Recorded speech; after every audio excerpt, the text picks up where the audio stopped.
Hello నమస్తే, నేను అశోక్. సుగాలి ప్రీతి case గత కొంతకాలంగా ఏపీ రాజకీయాలను పెద్ద ఎత్తున ప్రకంపనలు తీసుకొచ్చినటువంటి అంశము. పవన్ కళ్యాణ్ గారు అప్పుడు జగన్మోహన్ రెడ్డి అధికారంలో ఉన్నప్పుడు ఈ కేసుకు సంబంధించి పెద్ద ఎత్తున విమర్శిస్తూ వచ్చారు. జగన్మోహన్ రెడ్డి ఈ కేసుని పట్టించుకోవట్లేదు, కావాలని చెప్పేసి దీన్ని తొక్కేస్తూ ఉన్నారు. దీని వెనక ఉన్నటువంటి ఎవరైతే వ్యక్తులు ఉన్నారో వాళ్ళందరినీ కూడా ఎస్కేప్ చేయడానికి ప్రయత్నిస్తూ ఉన్నారని చెప్పేసి పెద్ద ఎత్తున విమర్శలు చేసుకుంటూ వచ్చారు. మేము అధికారంలోకి వచ్చిన తర్వాత, కూటమి ప్రభుత్వం అధికారంలోకి వచ్చినటువంటి మొట్టమొదటి వెంటనే నేను ఈ కేసుకు సంబంధించినటువంటి ఆ ఫైల్ మీద సంతకం చేస్తాను. ఈ కేసు పైన పూర్తి స్థాయి విచారణ జరిపించిన తర్వాత దీని వెనక ఉన్నటువంటి నిందితులు ఎవరైతే ఉంటారో వాళ్ళందరినీ కూడా జైలుకు పంపించే వరకు నేను నిద్రపోనంటూ కూడా పదే పదే మాట్లాడుతూ వచ్చారు. ఒక విధంగా ఈ కేసు బయటకు రావడానికి కావచ్చు, ఈ కేసుకి ఇంత పెద్ద ఎత్తున ఎక్స్ప్లోజన్ జరగడానికి కారణం ఎవరు ఉన్నారంటే అది 100% పవన్ కళ్యాణ్ గారే. సరే, అప్పుడు ఎన్నికలకు సంబంధించిన పరిణామాలు కావచ్చు, అప్పుడు రాజకీయంగా జరిగినటువంటి అంశాలు కావచ్చు, వాటన్నిటికి సంబంధించి ఈ కేసును ఉపయోగించుకున్నారా లేదనేది పక్కన పెడితే, ఇప్పుడు కూటమి ప్రభుత్వం అధికారంలోకి వచ్చింది. దగ్గరగా 15-16 నెలలు పూర్తి చేసుకుంది. అయినప్పటికీ కూడా ఇప్పటి వరకు ఈ కేసుకు సంబంధించి ఒక్క అడుగు కూడా ముందుకు పడలేదు. ఈ కేసుకు సంబంధించి ఒక్క అడుగు కూడా ముందుకు పడటం పక్కన పెడేస్తే, కనీసం పవన్ కళ్యాణ్ గారిని కలవడానికో, పవన్ కళ్యాణ్ గారి దగ్గరికి వెళ్ళి మళ్ళీ ఈ కేసుకు సంబంధించి విచారణ మళ్ళీ తీసుకురావడం అని చెప్పి అర్జించడానికో సుగాలి ప్రీతి గారి తల్లి పార్వతి గారు ఎంత ప్రయత్నిస్తున్నా సరే మంగళగిరి జనసేన ఆఫీస్ నుంచి కనీసం స్పందన కూడా రావట్లేదు. కనీసం ఆయన అపాయింట్మెంట్ కోరినప్పటికీ కూడా అపాయింట్మెంట్ ఇచ్చి 5 నిమిషాలు ఆ కేసు గురించి మాట్లాడడానికి కూడా పవన్ కళ్యాణ్ గారు సమయం ఇచ్చే పరిస్థితి లేదు. దానికి సంబంధించి ఆ తల్లి న్యాయ పోరాటానికి మళ్ళీ ప్రారంభించింది. వీల్చైర్ యాత్రను ప్రారంభించి ఈ యొక్క కేసుకి నా కూతురికి న్యాయం జరగాలి, నా కూతురు లాంటి అన్యాయం మరే బిడ్డకి జరగకూడదంటూ కూడా ఆమె పెద్ద ఎత్తున పోరాటానికి పిలుపునిచ్చినటువంటి నేపథ్యంలో దాని మీద ప్రతిపక్ష పార్టీలు అన్నీ కూడా ఈ యొక్క అంశానికి సంబంధించి అప్పుడు పెద్ద ఎత్తున పవన్ కళ్యాణ్ గారు మాట్లాడారు కదా, ఇప్పుడు ఏమైంది, ఇప్పుడు దీనికి సంబంధించి ఎందుకు మాట్లాడలేదు అనేటువంటి అంశాన్ని స్పందించినప్పుడు పవన్ కళ్యాణ్ గారు ఎట్టకేలకు రియాక్ట్ అవుతూ వచ్చారు. రియాక్ట్ అయ్యి ఆయన మాట్లాడినటువంటి మాటలు ఏంటి, ఈ కేసుకు సంబంధించి అంత ఈజీగా కాదు, అప్పుడు ఏదో మేము మాట్లాడాం కానీ ఇప్పుడు అంత ఈజీగా వితిన్ సెకండ్స్లో నిర్ణయం తీసుకునే పరిస్థితి లేదు అంటూ కూడా ఆయన మాట్లాడుతూ వచ్చారు. అంతేకాకుండా ఈ కేసుకు సంబంధించి డిఎన్ఏలు తారుమారు చేశారని చెప్పేసి ఆయన మాట్లాడుతూ వచ్చారు. ఇవన్నీ నిజంగా అంతకుముందు తెలీదా అంటే పవన్ కళ్యాణ్ గారికి తెలుసు. కానీ అప్పుడు ఎందుకు మాట్లాడారంటే రాజకీయంగా ఈ అంశాన్ని వాడుకోవచ్చు, జగన్మోహన్ రెడ్డి ఈ అంశాన్ని ఇబ్బంది పెట్టుకోవచ్చు అనేటువంటి ఒక చర్చ అయితే జరుగుతూ వచ్చింది. సరే, ఇవన్నీ కూడా స్టెప్ బై స్టెప్ జరుగుతూ వచ్చింది. అయితే నిన్న జనసేన నేత గాదె వెంకటేశ్వరరావు ఒక ప్రెస్ మీట్ పెట్టి కొన్ని కీలక వ్యాఖ్యలు చేశారు, కొన్ని సంచలన వ్యాఖ్యలు చేశారు. సుగాలి ప్రీతి గారి తల్లికి సంబంధించి ఈ అంశానికి సంబంధించి ఆయన నోరు పారేసుకున్నారు. ఆ నోరుకి అడ్డు అదుపు లేకుండా ఆయన ఇష్టం వచ్చినట్టు మాట్లాడారు. ఆయన మాట్లాడినటువంటి మాటలు ఏంటంటే, నువ్వు జగన్మోహన్ రెడ్డికి అమ్ముడుపోయావు, వైసీపీ పార్టీకి అమ్ముడుపోయావు, అందుకోసమే ఇప్పుడు ఈ అంశానికి సంబంధించి ఇంత పెద్ద ఎత్తున బయటకు వచ్చి మాట్లాడుతున్నావు అని చెప్పేసి మాట్లాడుతూ వచ్చారు. అమ్ముడుపోవడం ఏంటి? ఒక తల్లి తన కూతురికి జరిగినటువంటి అన్యాయాన్ని రోడ్డు మీదకి వచ్చి నిలదీస్తూ ప్రశ్నిస్తూ వస్తుంటే అమ్ముడుపోయినట్ట? వైసీపీ నేతలు అందరూ వెళ్ళి ఆమెతో మాట్లాడి ఆమెకి న్యాయం చేయాలని చెప్పేసి ఒక ప్రభుత్వాన్ని కోరితే అమ్ముడుపోయినట్ట? 5 ఎకరాల భూమి జగన్మోహన్ రెడ్డి ఇచ్చాడు, 5 సెంట్లు స్థలం జగన్మోహన్ రెడ్డి ఇచ్చాడు, నీ భర్తకి గవర్నమెంట్ ఉద్యోగం ఇచ్చాడని చెప్పేసి మీరు మాట్లాడుతూ వచ్చారే, అవన్నీ ఇచ్చింది మీ ప్రభుత్వం కాదు, అవన్నీ ఇచ్చింది జగన్మోహన్ రెడ్డి ప్రభుత్వం. వాటిని తిరిగి వెనక్కి ఇచ్చేయమనేటువంటి హక్కు మీకు లేదు. ఒక ప్రభుత్వానికి సంబంధించిన వ్యక్తిగాను మీరు లేరు, ఒక పార్టీకి సంబంధించిన హోదాను మీరు లేరు.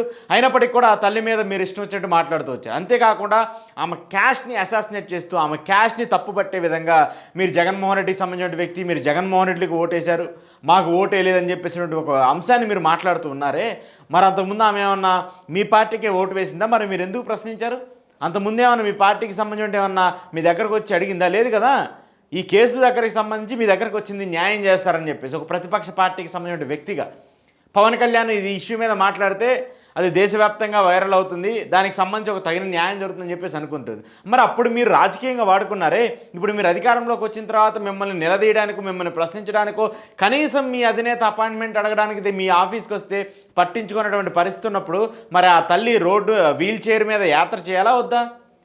దానికి ఆమె వీల్ చైర్ మీద యాత్ర చేస్తానని చెప్పేసి ఇప్పుడు బయటకు వచ్చి మాట్లాడుతున్నందుకు మీరు ఇలా నోరు పారేసుకునే విధంగా మాట్లాడుతూ ఉంటారా? ఎందుకు మీరు అలాంటి పరిస్థితి తీసుకొచ్చారు? ఎందుకు మీరు అలాంటి వ్యాఖ్యలు మాట్లాడుతూ వచ్చారు? అంటే మిమ్మల్ని ప్రశ్నిస్తుంది, మీ పార్టీని ప్రశ్నిస్తుంది. రాజకీయంగా ఈ కేసుని మీ జనసేన అధినేత పవన్ కళ్యాణ్, ప్రస్తుతం DCM deputy chief minister of Andhra Pradesh Pawan Kalyan గారు ఈ కేసుని దారుణంగా వాడుకున్నారు. అధికారంలోకి వచ్చిన తర్వాత ఈ కేసుని పక్కన పెట్టేశారు. అదే ఇప్పుడు బాధ. ఆ బాధని ఆమె వెళ్ళగక్కుతూ ఆ ప్రశ్నిస్తున్నటువంటి నేపథ్యంలో ఆ ప్రశ్నించే గొంతుని నురిమేయడానికి, ఆ ప్రశ్నించే గొంతుని తొక్కు పెట్టడానికి నిన్న ఈ నేత మాట్లాడినటువంటి మాటలు, ఆ మాట్లాడినటువంటి వీడియో మీరు చూస్తే అర్థమవుతుంది దీని వెనకాల ఎంత పొలిటికల్ వెండెక్టా ఉందో. ఆ తప్పులు చేసినటువంటి వ్యక్తులు ఎవరో మీకు తెలియదా? మీ కూటమిలో ఉన్నటువంటి పార్టీకి సంబంధించిన వ్యక్తులే కదా, మీ కూటమిలో ఉన్నటువంటి పార్టీకి సంబంధించిన నేతలే కదా. వాళ్ళకి సంబంధించిన కాలేజీల్లోనే కదా ఇది జరిగింది, వాళ్ళకి సంబంధించిన స్కూల్స్లోనే కదా ఇది జరిగింది ఈ ఘటన. మరి ఈ ఘటన ఎంత జరుగుతూ ఉన్నప్పుడు ఎందుకు మాట్లాడలేదు? ఎందుకంటే అప్పుడు మన కూటమిలో లేము కాబట్టి మన ఇష్టం వచ్చినట్టు మాట్లాడాం. కానీ ఇప్పుడు తప్పు చేసింది ఎవరు? మన కూటమి పార్టీకి సంబంధించిన వ్యక్తులే. జనసేన నేతలందరూ ఒకటి తెలుసుకోవాలి, ఈ సంఘటన జరిగింది 2017లో చంద్రబాబు నాయుడు గారు అధికారంలో ఉన్నప్పుడు. 2017 నుంచి 2019 వరకు ఆ ప్రభుత్వం ఏం చేయలేదు, ఈ ప్రభుత్వం ఏం చేయలేదు, మీరు ఏం చేయలేదు. 2019 వచ్చిన తర్వాత అట్లీస్ట్ జగన్మోహన్ రెడ్డి సిబిఐ విచారణ కావాలని కోరారు, ఆ తల్లికి న్యాయం చేశారు. ఆమెకి ఏమేమైతే హామీలు రావాలో ప్రభుత్వం తరపు నుంచి, ఆమె ఏమేమైతే ఆమెకి ఇవ్వాలో ప్రభుత్వం తరపు నుంచి అండగా నిలబడాలో అవన్నీ అండగా నిలబడిస్తూ వచ్చారు. మీరేం చేశారు ఈ 15-16 నెలల్లో వచ్చి కనీసం ఒక స్పెషల్ టీంని వేసి దీని మీద సిబిఐ కాదు, సిఐడి కాదు, ఇది అన్ని పక్కన పెట్టేసి ఒక టీంను వేసి జనసేనతో పాటు కనీసం జనసేన పార్టీకి సంబంధించిన నేతలను వేసి ఒక కమిటీని వేసామన్నా దీని మీద విచారణ జరిపించేలా చేశారా? దీని మీద నిజ నిర్ధారణ జరిగేలా ఏమైనా చేశారా? అది కూడా లేదు కదా. అలా కాకుండా ఇప్పుడు న్యాయం చేయాలని చెప్పేసి ఆ తల్లి బయటకు వచ్చి మాట్లాడుతుందని చెప్పేసి మీకు బాధ కలిగిస్తుంది, మీ పార్టీని రోడ్డు మీద నిలబెడుతుంది, పవన్ కళ్యాణ్ని ప్రశ్నిస్తుందని చెప్పేసి మీరు ఆ తల్లి మీద అనుచిత వ్యాఖ్యలు చేస్తూ ఆమె కులాన్ని దూషిస్తూ ఆ తల్లిని వికలాంగురా అనేటువంటి ఆ తల్లి మీద నోటుకు వచ్చినట్టు మాట్లాడుతూ డబ్బులు కమ్ముడిపోయాడని చెప్పేసి ఆ తల్లికి ఒక ట్యాగ్ లైన్ ఇచ్చేసి మీరు మాట్లాడినటువంటి మాటలు ఏవైతే ఉన్నాయో గాది వెంకటేశ్వరరావు గారు, ఇది ఖచ్చితంగా మీరు ఒక రాజకీయ నాయకుడు అనుకుంటున్నారో లేదంటే ఒక పార్టీకి సంబంధించిన వ్యక్తిగా మీరు మాట్లాడారో నాకైతే తెలియదు, కానీ మీరు ఆ తల్లిని అవమానించే విధంగా మాట్లాడారు. ఆ తల్లిని ప్రజలకు సంబంధించి ఈ కేసును నీరుగార్చే విధంగా మీరు మాట్లాడారు. వైనాట్ తప్పేముంది? ఆమె మాట్లాడిందంటే ఆమె అడిగిన దాంట్లో తప్పేముంది? పవన్ కళ్యాణ్ గారు అంత పెద్ద ఎత్తున మాట్లాడారు, అప్పుడు నన్ను పదే పదే నన్ను కలుస్తూ వచ్చారు. ఏ సభ మీటింగ్ జరిగినా, ఏ సభలో ఏ ఇన్సిడెంట్ జరిగినా నన్ను తీసుకెళ్ళి ఆయన పక్కన కూర్చోబెట్టుకొని మాట్లాడుతూ వచ్చారు. నా కూతురు కేసు ఇంత పెద్ద ఎత్తున ఎక్స్ప్లోజ్ అవ్వడానికి ఆయనే కారణము. అలాంటి వ్యక్తి ఈరోజు అధికారంలోకి వచ్చిన తర్వాత, డీసీఎం అయిన తర్వాత నేను ఆయన కలవడానికి వెళ్తేనో, ఈ కేసుకు సంబంధించిన అంశం మీద వివరణ అడగడానికి వెళ్తేనో, దీని మీద ఏదన్నా న్యాయం చేయండి అని చెప్పేసి అడగడానికి ఆయన ఆఫీస్ దగ్గర వెళ్తేనో కనీసం పట్టించుకునే పరిస్థితి లేదు. గేటు లోపలికి కూడా నన్ను రానివ్వట్లేదని చెప్పేసి ఆ తల్లి అడిగింది. ఇది నిజం కాదా? ఇది నిజం కాదని చెప్పేసి మీరు చెప్పండి. ఆ తల్లి చెప్పింది అబద్ధం అని చెప్పేసి మీరు చెప్పండి. మీ సీసీటీవీ ఫుటేజ్ తీయండి, మీ ఆఫీస్ దగ్గర ఉంటుంది కదా. ఎందుకు ఆ తల్లిని మీ ఆఫీస్ లోపలికి రానివ్వట్లేదు? అంటే భయమా మీకు? అడుగుతుందని చెప్పేసి న్యాయం చేయలేనప్పుడు మరి ఆ కేసుని ఎందుకు అంత పెద్ద ఎత్తున మీరు మాట్లాడుతూ వచ్చారు? ఆ అంశం గురించి ఎందుకు పెద్ద ఎత్తున పోరాటం చేస్తూ వచ్చారు? అంటే రాజకీయంగా అది ఉపయోగించుకోవడానికి, జగన్మోహన్ రెడ్డిని తిట్టడానికి, జగన్మోహన్ రెడ్డిని ఇబ్బంది పెట్టడానికి, జగన్మోహన్ రెడ్డి నోటికి వచ్చినట్టు అవాకులు చవాకులు పేలడానికి ఆ తల్లి ఆ రోజు ఉపయోగపడింది. కానీ ఈరోజు న్యాయం జరగడం కోసమో, న్యాయం కోసమో మళ్ళీ మీ దగ్గరకు వచ్చేసి ఆమె కొంగు చాచి అయ్యా నాకు న్యాయం చేయండి అని అడిగితే మాత్రము ఈరోజు మీకు పెద్ద ఎత్తున కోపం వస్తుంది. మీకు పెద్ద ఎత్తున ఈమె అమ్ముడుపోయింది, ఈమె ఒక రాజకీయ పార్టీకి అమ్ముడుపోయిందని చెప్పేసి చెప్తూ ఉన్నారు. ఈరోజు సరే వైసీపీకి అమ్ముడుపోయిందని మీరు మాట్లాడుతున్నారు. గతంలో వైసీపీ అధికారంలో ఉన్నప్పుడు జనసేన పార్టీకి సంబంధించిన వ్యక్తులు ఎన్ని డబ్బులు ఇచ్చారు? అప్పుడు కూడా మరి అమ్ముడుపోయేవాళ్ళు కదా. ఈరోజు అమ్ముడుపోయిన వ్యక్తి మరి అప్పుడు కూడా అమ్ముడుపోవాలని కదా మీరు మాట్లాడింది, అమ్ముడుపోయారనే కదా మీరు మాట్లాడింది. మరి అప్పుడు కూడా మీరు డబ్బులు ఇచ్చి ఆమెను పక్కన కూర్చోబెట్టి ఆమెకి న్యాయం చేస్తామని చెప్పేసి చెప్పారా? లేదు కదా. అప్పటి నుంచి ఇప్పటి వరకు కూడా స్టిల్ ఆ తల్లి పోరాటం చేస్తుంది. ఎందుకు?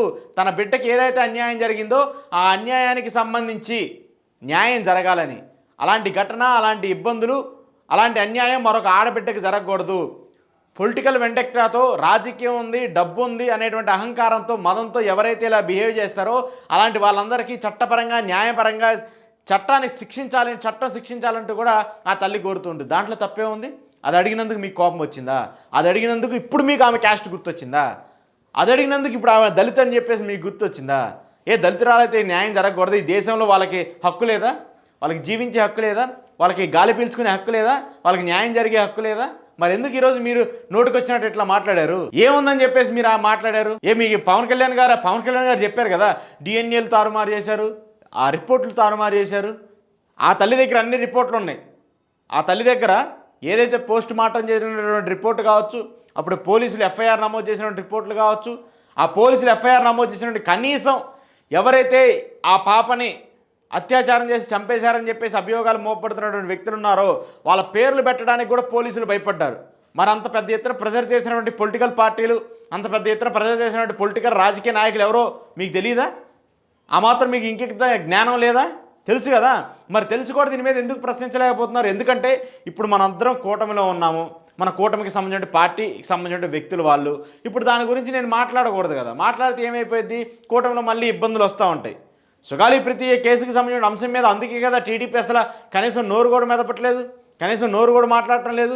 మళ్ళీ జగన్మోహన్ రెడ్డి మీద అధికారంలో ఉన్నటువంటి 5 ఏళ్ల పాటు మాత్రము మూకుమ్మడి దాడి చేస్తారు. టీడీపీ మాట్లాడితే, జనసేన మాట్లాడితే, బీజేపీ మాట్లాడితే, 3 పార్టీలు ఇప్పుడు అధికారంలో ఉన్నప్పుడు మాత్రం నోరు మాత్రం మీద కనీసం స్పందించరు. అదేమన్నా అంటే డిఎన్ఏలు తారుమారు చేశారు, రిపోర్టులు తారుమారు చేశారు, ఇది అంత ఈజీ కాదు, 2-3 రోజుల్లో అయిపోయే కేసు కాదని చెప్పేసి మాట్లాడుతున్నారు. మరి 2-3 రోజుల్లో అయిపోయే కేసు కాదని చెప్పేసి మీకు తెలిసినప్పుడు 5 ఏళ్ల నుంచి పోరాటం చేస్తూ వచ్చారు కదా, అప్పుడు ఏం చేశారు? అప్పుడు కూడా మాట్లాడారు కదా. జగన్మోహన్ రెడ్డి ఇచ్చినటువంటి ప్రభుత్వం నుంచి మేము ఏదైతే సాయం అందించాలో అదంతా పూర్తిగా అందించేసామని చెప్పేసి పవన్ కళ్యాణ్ గారు చెప్తున్నారు. ఆ సాయాన్ని మళ్ళీ ఇప్పుడు వెనక్కి ఇవ్వాలని చెప్పేసి అదే పార్టీకి సంబంధించిన ఇంకో నేత మాట్లాడుతున్నారు, అదే పార్టీకి సంబంధించిన ఇంకో వ్యక్తి మాట్లాడుతున్నారు. పవన్ కళ్యాణ్ గారు మీరు ఒకసారి ఆలోచించుకోండి. అంటే మీరు మాట్లాడేటువంటి మాటలకి, మీ పార్టీకి సంబంధించిన వ్యక్తి మాట్లాడేటువంటి మాటలకి ఎంత డిఫరెన్స్ కనిపిస్తుంది. ఇలాంటి వ్యక్తులు మాట్లాడేటువంటి మాటల వల్ల, ఇలాంటి వ్యక్తులు చేసేటువంటి కామెంట్స్ వల్ల మీ పార్టీకి నష్టం. మీ రాజకీయ పార్టీకి మరో 15 ఏళ్ళు, 30 ఏళ్ళు, 50 ఏళ్ళు ఫ్యూచర్ ఉండాలని చెప్పేసి మీరు కోరుకుంటూ ఉన్నారు కదా. ఇలాంటి వ్యక్తులు చేసేటువంటి వ్యాఖ్యల వల్లే మీ రాజకీయ పార్టీకి నష్టం, మీకు కూడా నష్టం. సరే, ఈ తల్లికి న్యాయం జరుగుద్దా లేదా అనేది పక్కన పెట్టేసేయండి. అప్పుడు ఒక మాట, ఇప్పుడు ఒక మాట. అప్పుడు మీ పక్కనంత వరకు మాత్రము నిజాయితీగా, నిష్పక్షపాతంగా ఈ కేసు మీద పోరాడుతూ ఉంది. ఇప్పుడు మీకు సంబంధించి మీకు సపోర్ట్గా మాట్లాడట్లేదు కాబట్టి, మీకు వ్యతిరేకంగా పోరాటం చేస్తుంది కాబట్టి ఈ తల్లి ఈరోజు అమ్ముడుపోయిందా? తల్లిని అమ్మేసేసినటువంటి దౌర్భాగ్య పరిస్థితికి కూడా ఈరోజు రాజకీయ నాయకులు వచ్చి ఆ తల్లి న్యాయం అడిగితే ఇంకో రాజకీయ పార్టీకి అమ్ముడుపోయినటువంటి మాటలు మాట్లాడేటువంటి ఈ వ్యక్తి ఎవరైతే ఉన్నారో ఆ వ్యక్తి ఇప్పుడే క్షమాపణ చెప్పాలి. లేదంటే ఖచ్చితంగా ఈ తల్లికి జరిగినటువంటి అన్యాయాన్ని, ఈ బిడ్డకి జరిగినటువంటి అన్యాయాన్ని, మీరు లేవనెత్తినటువంటి అంశాలకు సంబంధించి అవన్నీ కూడా మీరు రాజకీయంగా వాడుకున్నటువంటి, రాజకీయంగా మీరు ఉపయోగం చేసినటువంటి వ్యక్తులుగానే మీరు మిగిలిపోతారు తప్పితే ఆ తల్లికి న్యాయం చేయడం కోసమో, ఈ బిడ్డకి న్యాయం చేయడం కోసమో పోరాటం చేసినటువంటి వ్యక్తులుగా కూడా మీరు ఉండే పరిస్థితి లేదు. ఖచ్చితంగా ఈ అంశానికి సంబంధించి నోరు జారి మాట్లాడేటువంటి వ్యక్తి గాది వెంకటేశ్వరరావు గారు కావచ్చు, ఈ అంశాల్లో నేను ఏం చేయలేను, ఈ కేసు అంత ఈజీ కాదు, అంత ఈజీగా బయటకు వచ్చేది కాదని చెప్పేసి మాట్లాడినట్టు పవన్ కళ్యాణ్ గారు, మీరు డైరెక్ట్గా బయటకు వచ్చి ఒప్పుకోండి ఈ కేసుకు మేము న్యాయం చేయలేమని చెప్పేసి. అలా కాకుండా మేము రాజకీయంగా ఈ కేసును ఉపయోగించుకుంటాము, రాజకీయంగా ఇంకో పార్టీ మీద వ్యాఖ్యలు చేయడానికి, ఇంకో పార్టీ మీద విమర్శలు చేయడానికి, ఆ బిడ్డకి సంబంధించిన అంశాన్ని ఉపయోగించుకుంటామంటే మాత్రం ప్రజలు చూస్తూ ఊరుకోరు. ఖచ్చితంగా గాది వెంకటేశ్వరరావు గారు నేను ఏవైతే వ్యాఖ్యలు చేశారో వాటికి ఖచ్చితంగా బహిరంగ క్షమాపణ చెప్పాలి ఆ తల్లికి.